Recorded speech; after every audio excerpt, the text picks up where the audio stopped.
Arsenal are pushing to sign Atletico Madrid striker Álvarez, with talks understood to be at a beginning stage. There was a lot of drama off the pitch as it relates to La Raña, Julián Álvarez. Now, you know that he has been linked with away from Atlético de Madrid, and he spoke to our ESPN Argentina reporters and had this to say as all the headlines were saying that in Spain. He said, "I don't think it's the right moment to talk, but I also don't want to hide. I tried to be an honest person. I spoke with the people at Atlético who I needed to speak with. I think the best thing for everyone is a transfer. I want to fulfill my dream." Now, he's been heavily linked, and this is what Atlético de Madrid had to say about the whole situation. "There is no amount of money for which Barça can buy Julián. He will not be transferred to Barcelona. Either they pay the release clause of 500 million euros or there is no deal." Well, you know I love to be very petty, but nobody does petty quite like Atlético de Madrid's admin. Now, this is what they put up yesterday after Argentina got their win. Great win for our Argentinians. And if you have a look, there is one missing. And that, of course, is Julián Álvarez. So this is also scenes from what's going on in Spain, because Atleti fans and the hinchas everywhere have already started burning his jersey. Someone who definitely became somewhat of a bit of a cult hero at Atlético de Madrid, now turning into what looks like their number one enemy. All right, Jules. How does this end? Because it's getting pretty toxic, especially when the player has publicly said on the world's biggest stage that he has asked for a transfer.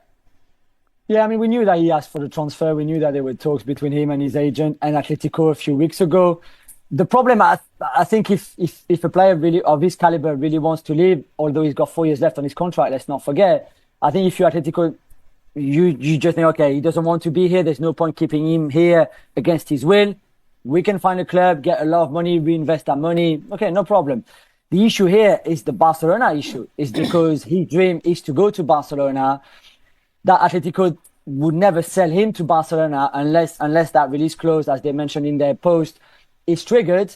There's no way Barcelona can pay. I mean, they can't even pay 150 million anywhere for Julián Álvarez, let alone 500 million. Nobody will ever pay that release clause regardless. However, I think if a foreign club like a PSG or like an Arsenal find a way of making an attractive proposition to Atleti and that Julián is happy to go there, then I think that could happen, although it would be a long saga through the summer. But the Julián to Barcelona is impossible right now. One, because Barca don't have enough money, and two, because Atletico, if they don't want to sell him to them, unless they trigger the release clause, it won't happen. Frank, what do you make of the whole situation? I would say goodbye, Julián, because I think there is no way they can keep him. If he wants to go, and we hear that every year. We had Isaac last season, now we have Álvarez, but we had, I think, Griezmann like some years ago for the same kind of transfer from Atletico to Barcelona. If a player wants to go, you have to find a way to let him go and to find the right amount of time or money, to allow him to sign for another club, because he doesn't want to play for you anymore. It's sad because he has a contract, but it is what it is, and we are in a world of human being, and if a human being doesn't want to play anymore for your club, you better sell him, because he's not going to give you the 100% that you're expecting. And Julián Álvarez has been absolutely fantastic for Atletico, but that's the end of the story for me. Arsenal's £120 million no. 9 gamble. Could Julián Álvarez become Arteta's next great forward? Arsenal transfer talk is heating up around Julián Álvarez, with reports claiming the Argentine could be available for a staggering £120 million this July. With Barcelona allegedly unable to meet Atletico Madrid's valuation, this article breaks down whether Arsenal can realistically push a deal through, how Álvarez would fit Mikel Arteta's system, what contract demands could mean for negotiations, and how a signing of this scale would reshape the res. T of Arsenal's summer transfer plans. In what feels like a never-ending cycle of anticipation, Arsenal supporters are once again staring at a transfer storyline that could redefine their summer, perhaps even their attack for the next few years. This time, the spotlight is on Julián Álvarez, the Argentine forward whose pace, work rate, and ruthless finishing have made him one of football's most convincing modern number 9 profiles. And the claim attached to his name is enormous. Arsenal may agree a £120 million deal this July. As sensational as that sounds, the logic behind why Arsenal would even consider such a move is understandable. Arsenal's squad is close to elite, but title-level sides often find themselves needing one more ingredient, someone who makes specific sequences more reliable, who turns pressure into goals, and who helps the team press from the front without sacrificing threat in the box. Alvarez is exactly the kind of striker clubs pursue when they want more than a traditional role, they want tactical advantage. Still, rumors are rumors. The real question is whether this particular rumor, linking Arsenal, Arteta, Atletico Madrid's valuation, and Barcelona allegedly struggling to meet it, can survive contact with reality. Let's analyze the main pieces. Why Alvarez fits the Arsenal problem, not just the Arsenal position. The phrase, Arsenal's number 9, can mean many things. Sometimes it's about replacing a specific player. Other times it's about changing the way the team attacks.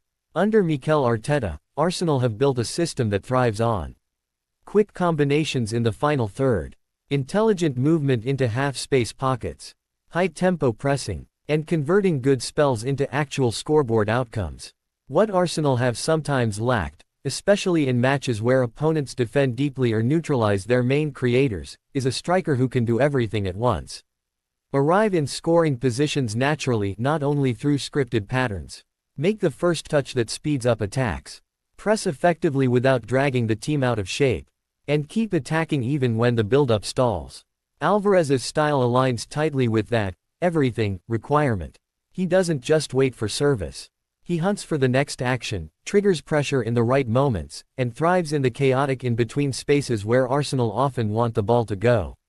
If Arsenal are targeting a number 9 for Arteta, they're not just buying goals, they're buying a system accelerant. The £120 million claim, is it realistic? A £120 million fee immediately sounds like an internet number, something designed to grab attention rather than reflect what clubs would truly pay. But in today's market, two realities can make big numbers plausible. Elite strikers are a scarce category. Even when you have talent available, you don't always have ready-made fit. Clubs pay premiums for players who reduce tactical uncertainty, can start immediately, and are unlikely to be project signings. Alvarez's reputation suggests he is not a project. Negotiations often start with inflated anchors. If Atletico Madrid's valuation is massive, as the rumor suggests, Arsenal could be facing an open-in G price designed to deter others. In that case, the £120 million figure may represent the ceiling of the negotiation, an asking price that shifts via add-ons, performance bonuses, and structure. So the more accurate framing is this: £120 million may be the headline figure, not necessarily the final cost. Arsenal have shown they can negotiate smartly when they believe in a target, but they also won't want to cripple their financial flexibility, especially if they still need to strengthen other areas. Barcelona versus Atletico's valuation, the pressure point. The storyline circulating here is clear. Barcelona are struggling to meet Atletico Madrid's massive valuation, which opens the door for Arsenal to step in. This matters because transfer competition is as much about leverage as it is about ambition. If Barcelona genuinely want Alvarez but can't match the price, then Atletico suddenly gains options. Either hold out for Barcelona to raise their offer, or accept that the market leader for the deal has shifted to Arsenal. In negotiations, sellers often prefer buyers who are willing to meet demands quickly. Arsenal's willingness to move decisively, if the reports are accurate, would be a major advantage. However, Arsenal would still need to ensure they can satisfy Alvarez personally. A club can meet a fee and still lose a deal if the contract package isn't aligned. Contract demands, the hidden gatekeeper in any mega deal. When rumors mention contract demands, it usually refers to a player negotiating salary level, contract length, bonuses, and sometimes clauses that protect them if the club's sporting direction changes. For a deal of this size, these demands can determine whether Arsenal close or walk away. What Arsenal must get right. Even if Arsenal agree with Atletico on the fee, they must build a contract package that makes Alvarez want the move, places him clearly as a long-term centerpiece, fits within Arsenal's wage structure, and does not create future squad imbalance. Why demand negotiations can stall deals? Arsenal and top players aren't negotiating from the same position of certainty. The players' camp knows his value to the project, while the club knows it can always find alternatives, unless the market is tight. If Alvarez's demands are too far from what Arsenal consider sustainable, the fee agreement can collapse in the final stretch. So the latest updates on contract demands are crucial, not just for fans, but for the mechanics of whether the July timeline is achievable. How Alvarez would fit into Arteta's system. This is the part that makes the rumor genuinely interesting, because Arsenal don't just sign players, they sign roles. Arteta's attacking structure often emphasizes coordinated movement and pressing triggers. Alvarez's profile is well suited because he can contribute in multiple ways. Pressing as a striker, not just a finisher. A modern number 9 must initiate pressure and cover central channels. Alvarez is known for his intensity and forward-running mindset, which can complement Arsenal's high-level coordination. If he presses effectively, Arsenal can win the ball higher, sustain attacking pressure, and reduce the time opponents get to reset. Intelligent movement in the final third. Arsenal's best chances often come when the ball is at high tempo and players arrive at different angles. A striker who attacks space and times runs could increase the conversion of Arsenal's existing chance creation. Combination threat and link play. Arteta's system relies on sequences, short passes, quick switches, and layoffs into scoring areas. Alvarez's game supports combinations more than people assume. He's capable of being the target while also being mobile enough to support second-wave attacks. A more lethal plan B. When games become tight, title contenders win by having more than one attacking pathway. Alvarez could provide a different kind of forward pressure, one that can break stalemates not only through finishing, but through constant attacking decision-making. What would this mean for Arsenal's summer window? Signing Alvarez on a headline-level fee would inevitably impact the rest of Arsenal's transfer plans. Here's how. Budget reallocation. A marquee striker signing typically consumes a huge portion of the summer budget, sometimes leaving less room for multiple big additions elsewhere. Arsenal would likely adjust priorities based on what they believe Alvarez solves immediately. Reduced need for a similar striker profile. If Arsenal believe Alvarez is the correct forward archetype, they might step back from alternative no. 9 targets who are redundant in role. Greater focus on supporting positions. If the forward line becomes more complete, Arsenal's remaining needs could shift toward defensive depth for rotation, midfield balance, or wide creative options depending on how Arteta plans to rotate. Squad hierarchy clarity. A signing like this also changes the internal pecking order. That can be positive, if it boosts competition, and negative, if it disrupts morale. Arsenal would need to manage the transition carefully. Could Arsenal actually pull off a £120 million Alvarez deal this July? The short answer is, it could happen, but only if multiple conditions align. A deal becomes plausible if Barcelona can't meet Atletico's valuation, and Atletico want a new buyer. Arsenal are willing to negotiate the fee structure, not necessarily pay the exact headline figure in full upfront. Alvarez's contract demands fit Arsenal's wage and long-term planning, and the timing allows for proper registration and squad integration. What makes this rumor stand out is not just the scale of the name or the money, it's the tactical match. If Alvarez truly fits what Arteta wants from a no.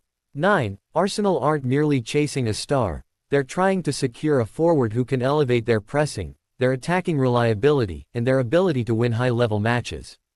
Now the question for Arsenal isn't, would it be exciting? It's, can Arsenal negotiate it properly, in time, and without damaging the rest of the squad build? If the answers trend positive, then this July could become one of Arsenal's most defining transfer windows in recent history.